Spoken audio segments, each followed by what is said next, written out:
The leaner you get, the harder it is to keep getting lean. Hunger starts skyrocketing, energy and sleep suffer, training performance deteriorates, and you even fly off the rails from time to time, preventing further progress. Safe to say, if you don't know what adjustments to make, when to make them, and how to fine-tune every little aspect of your regimen, it can definitely feel like you're fighting an uphill battle, because you are. And this is why so few can get lean enough in the first place to truly look impressive. But here's the good news. Achieving a ripped physique that stands out, I'm talking 8 to 10% for men, 18 to 20% for women, doesn't have to be this hard. I'm gonna break down the entire blueprint to getting ripped and making it as easy as pie. And yeah, you can eat fucking pie too if you want. From the fundamentals like how to effectively sustain a caloric deficit long-term, to optimizing your training and recovery for maximum performance, and ultimately how to avoid the diet fatigue that destroys everyone through proper nutrition composition, timing, and refeeds. First, let's cover the nutrition fundamentals. Now, we already must understand that a caloric deficit is the key driver to weight and fat loss over time. This means consuming fewer calories than your body expends on a daily and weekly basis. Without a deficit being achieved, fat loss won't occur at the fastest rate that it can. Yes, it can still occur, just slower. This is also why calories are the #1 priority, even before macros, food quality, meal timing, and everything else, because I don't care how perfect your diet looks. If you're eating too much, it's slowing your cut progress down. But also keep in mind, fat loss and weight loss are not the same thing.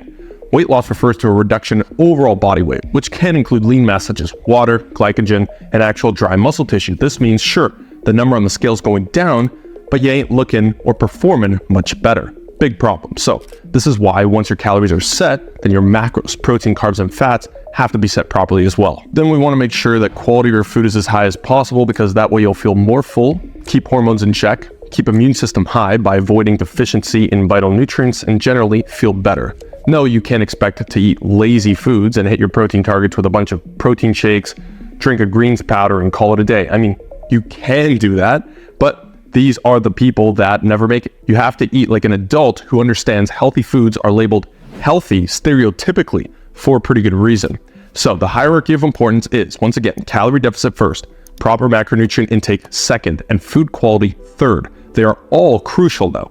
And those who complain about how insane hunger is during a cut as they get leaner, how bad the cravings are, how low energy and shitty they feel, how bad sleep quality gets, almost all of these people are just trying to get ripped while fitting in their favorite ice cream every day. It probably won't work. I already mentioned you'll have to track your nutrition going forward if you want to get ripped and have an impressive physique, but this means tracking accurately and consistently every single day. Sure, there will be times where you can't track your nutrition all that accurately, but you still got to do your best to track what you can on those days, and they should be pretty rare. To get ripped usually requires a level of consistency and effort of tracking your nutrition that a lot of people are just not expecting. But once you get used to it, it's not as boring or tedious as they expect. It gets extremely easy. So make it through the first 21 days straight of tracking and weighing every gram, and you'll see what I mean. Now, let's set your targets based on where you are now. To set your calories first, you can use an online TDEE calculator. This gives you an estimate based on a few stats, but it can be quite inaccurate. However, it's a fine place to start to find your maintenance. Since you're going to be tracking consistently and accurately anyways, you'll know if you need to bring calories down further within the first 1 to 2 weeks. Now, once you use the TDEE calculator to help determine your maintenance calories, slash them down by about 20%. The goal of getting lean is to do it in a consistent rate that allows you to manage the diet fatigue, which we'll cover later, properly, keep hormones in check, and we have enough research now to know that somewhere between 0.5% and 1% of your body weight lost weekly is probably a good rate to achieve that. So if you weigh 200 pounds, that's 1 to 2 pounds lost per week, not including the initial drop of weight you'll see in week 1 of the deficit. For your macros, you're going to set protein first. The easiest place to start is by setting it at 1 gram per pound of your ideal body weight. In other words, how much would you weigh if you had your dream physique at 10% body fat as a man or 20% as a woman? Don't overthink it. If you want to use an FFMI calculator to help you figure this out, you can. But just be reasonable, guess, and you can always adjust down the line. Set your protein at 1 gram per pound of that body weight. For example, I personally see that I can probably max out my physique somewhere around 210 pounds at 10% body fat. So I make sure to set my protein at 210 grams to start, and this can be adjusted later on down the line if needed. For your fats, set it at 25% of your total calorie deficit goal, and then fill the rest of those remaining calories in with carbs. So calories are set, macros are set, and when it comes to food quality, This is an ongoing process, okay? You're probably not eating a ton of super healthy foods just yet, and you have your fair share of lazy foods in your diet as a result. Optimizing your food quality over time to make the majority of your calories come from healthy, nutrient-dense foods with lots of fiber, volume, good carb sources, vitamins, minerals, healthy fat sources, etc. are going to be key to ensure that hunger does not increase as you continue on in the deficit. More on this later. Now, we have to make sure that our training and cardio is set properly to ensure muscle retention at least, or even muscle growth in the process. And yes, it is possible to build muscle when in a deficit. The truth is your training should not need to change all that much from what you were doing otherwise. Muscle mass is far easier to keep than it is to build. As long as we are pushing every single set close to failure with good form, then we're stimulating it enough to at least keep the muscle we have and maybe even build, like I said. That means even if volumes were to drop slightly, then you should be totally fine, as it's effort per set that matters more than the total number of sets, since it's really impossible to even know what the precise perfect number of sets is. However, based on the literature that we do have on volumes, it would be safe to recommend 3 to 10 hard sets per muscle group per week should probably be enough, with potentially upwards of 10 to 20 sets per muscle group per week being even better the more advanced someone is. Obviously, allocating more of these sets towards weaker muscle groups that you may need to focus on more, and less volume to muscle groups that just don't need it as much, as a smart approach to mitigate any extra fatigue. Keep in mind, hitting each muscle group at least twice per week is probably a good idea as well. I'll be dropping a few updated workout split videos soon that you can use, so subscribe to the channel to make sure you don't miss those. Rep ranges are probably best to be kept between 6 and 15 reps for most of your work. Rest time sticking to between 90 seconds and 3 minutes, although if you need more in some of the lifts, that's totally fine too. Like I said, these are all basics, and this video doesn't need a deep dive on training, as it's just going to be far too long and drawn out. So you can check out my other videos breaking these principles down when it comes to your training in depth. The main things to understand when it comes to differences in training when you're cutting to get ripped is that first, you can't expect to progressively overload as quickly, or sometimes even at all, as you did in a well-fed state, and that's okay. Relative strength is more important when cutting. So sure, you might have lost 3 reps on a lift over the course of the cut, but you've dropped 15 pounds of body weight, which means you might be stronger relatively.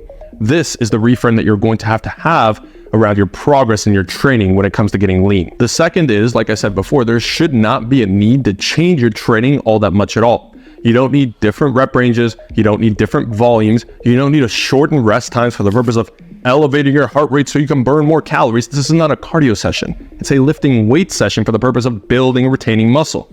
Leave the cardio for, well, the goddamn cardio. Speaking of which, how much cardio should you do? Well, it's impossible to answer that just once. The truth is, you should have a minimum set target that you do every single day, say 10 minutes, post-training at a moderate intensity, and over time through the cut, you can add 50 calories or 5 minutes per session. Over time, cardio should increase, along with typically step count outside of the gym, in order to sustain a caloric deficit over time without having to consistently just slash your food. And it should not be done in a way that interferes with your lifting, such as changing your weight training routine to circuit style training, stupid, or just doing a ton of high intensity cardio for hours in an attempt to speed run the process. Also stupid. Now, we've covered a lot of the basics as far as what to have in place for getting leaner whilst building more muscle or retaining it. But now let's talk about how we make it way easier, and that is through managing diet fatigue. Diet fatigue is what makes cutting seem so difficult. It's hunger, low energy, the decline in sleep quality, the cravings at night, the poor cognitive function, and overall worse quality of life. So if we could just not get hungry or not lose sleep, feel amazing while getting leaner, wouldn't that be 10 times easier? Of course it would. Here are a few things to understand to be able to do that. First, focus on quality of your food choices rather than just meeting caloric and protein targets. Choose nutrient-dense foods that provide essential vitamins and minerals such as vegetables, fruits, lean proteins, whole grains. These foods support overall health and enhance performance, and they're also what's known as high volume. You see, calories don't matter so much as food volume does. For example, I dare you to try to eat 400 calories worth of broccoli right now in one sitting. You won't, and you'll be so full, and the food is not unnaturally hyper palatable, and so you'll take 1 hour just to eat it all, and it'll last 3 hours in fullness.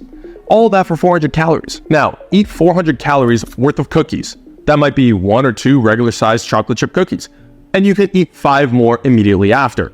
and you'll be starving for the next 4 hours. This is literally the power of food choices. This is why leaning on 3 to 4 protein shakes a day is a guaranteed way to fail. You need higher quality food, which means foods that make you more full on less calories. And I'm a big proponent, for example, of a big ass salad daily. Add this into your diet. Mine is 350 calories, keeps me full for more than 4 hours straight.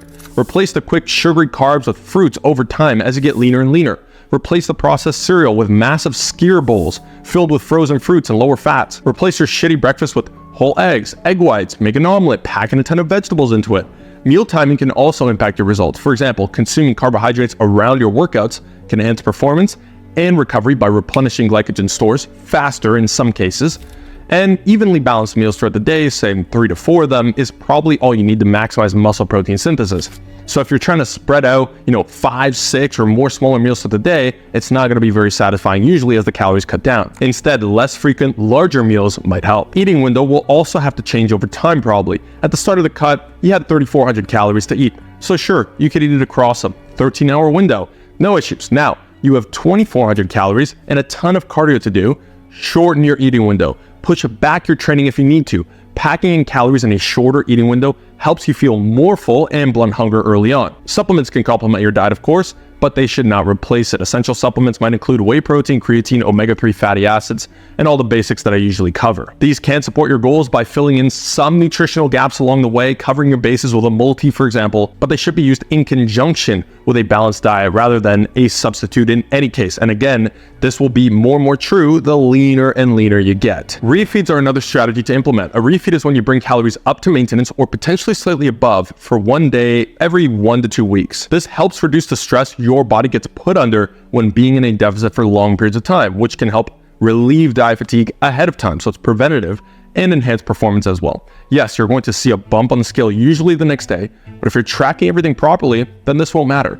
And that brings us to the last key point to bring all of this together.